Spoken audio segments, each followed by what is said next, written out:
Just in case the Conservative Party were in any danger of forgetting about Boris Johnson, he took the opportunity to remind friends and enemies alike of his undoubted talents with a fringe appearance that was better attended and more enthusiastically received than many in the main conference hall. In style, it was a bravura performance, of typical Johnsonian audacity and, to be fair to him, some intellectual substance.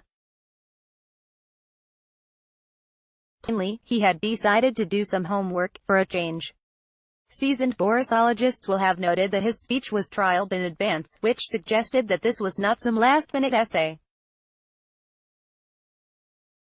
When his former friend and ally Michael Gove stabbed him in the front in the farcical Tory leadership contest in 2016, it was thought to be because Mr. Johnson lacked application.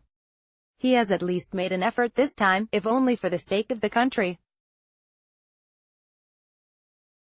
Rather, it was a well-constructed critique of his party leader's plans for Brexit, and, even more ominously, ranged freely across the political landscape.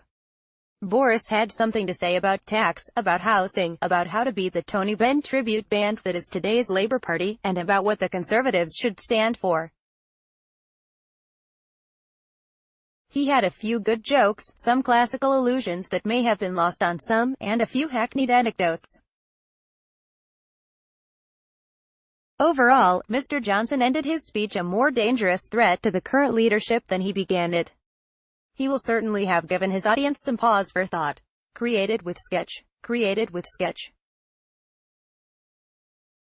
Chancellor Philip Hammond said in an interview with the Mail that Boris has never been a details man, won't be next Prime Minister, and that his most notable policy achievement is the launching of Boriss bikes. Speaking to Sophie Ridge on Sunday, former Brexit Secretary David Davis said a lot of his ideas, I think, are good headlines but not necessarily good policies. Speaking on Sunday Politics, leader of the Scottish Conservatives Ruth Davidson has said that Boris' use of language in attacking the Prime Minister's Chequers plan was not wise and urged for a period of silence. Speaking at a fringe event at the conference, Business Secretary Greg Clark stated that Boris' idea to scrap HS2 and instead build a bridge to Northern Ireland was completely the wrong approach. Speaking on stage in Birmingham, crossbench peer Lord Digby Jones branded Boris as irrelevant and offensive for his comments on business, referring to Boris' recent six-point Brexit plan. Scottish Secretary David Mundell stated that these are things for headlines, not for the substance of negotiations. Chancellor Philip Hammond said in an interview with the Mail that Boris has never been a details man, won't be next Prime Minister, and that his most notable policy achievement is the launching of Boriss bikes. Speaking to Sophie Ridge on Sunday, former Brexit Secretary David Davis said a lot of his ideas, I think, are good headlines but not necessarily good policies. Speaking on Sunday Politics, leader of the Scottish Conservatives Ruth Davidson has said that Boris' use of language in attacking the Prime Minister's Chequers plan was not wise and urged for a period of silence. Speaking at a fringe event at the conference, Business Secretary Greg Clark stated that Boris' idea to scrap HS2 and instead build a bridge to Northern Ireland was completely the wrong approach. Speaking on stage in Birmingham, crossbench peer Lord Digby Jones branded Boris as irrelevant and offensive for his comments on business, referring to Boris' recent six-point Brexit plan. Scottish Secretary David Mundell stated that these are things for headlines, not for the substance of negotiations, but Boris is wrong.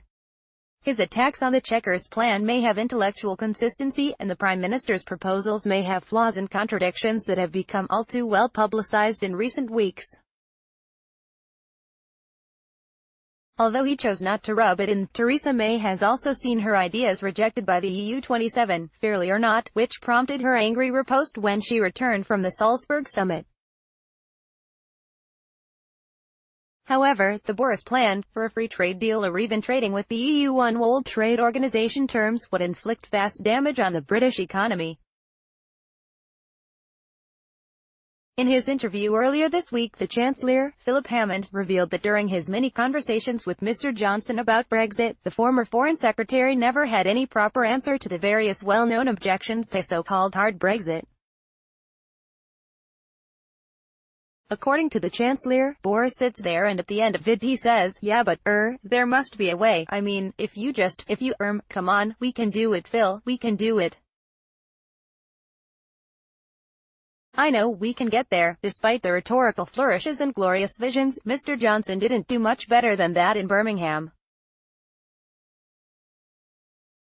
entertaining as ever. He pointed to the export successes of companies in his constituency of Uxbridge, and to the vast opportunities for trade with the rest of the world, but gave no indication that he knew the damage that he was proposing to do to our trade with our closest neighbors. Moreover, there is at present nothing stopping the UK from exporting more to Peru, to give one of his examples, as the Germans consistently show in almost every third country marketplace. Nor did the rest of Mr. Johnson's plans add up.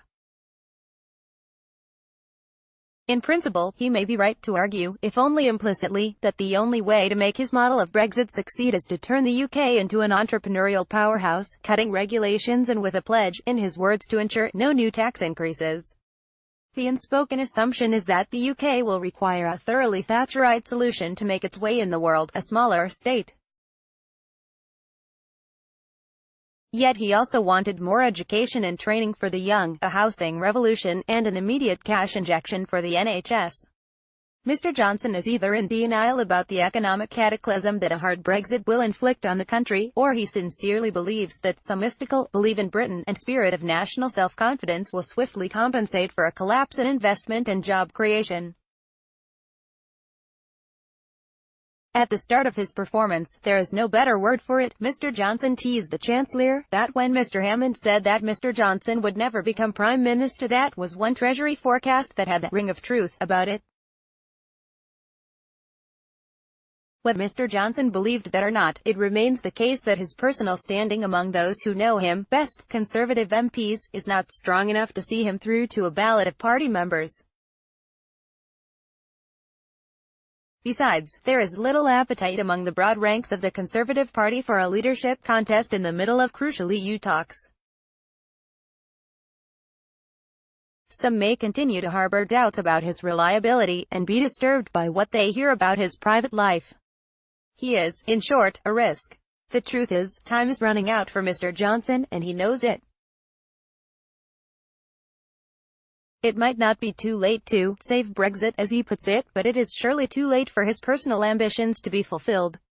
He will join the distinguished ranks of the best prime ministers we never had, which is probably more than he deserves. The Independent has launched its "Sign Our Petition Here"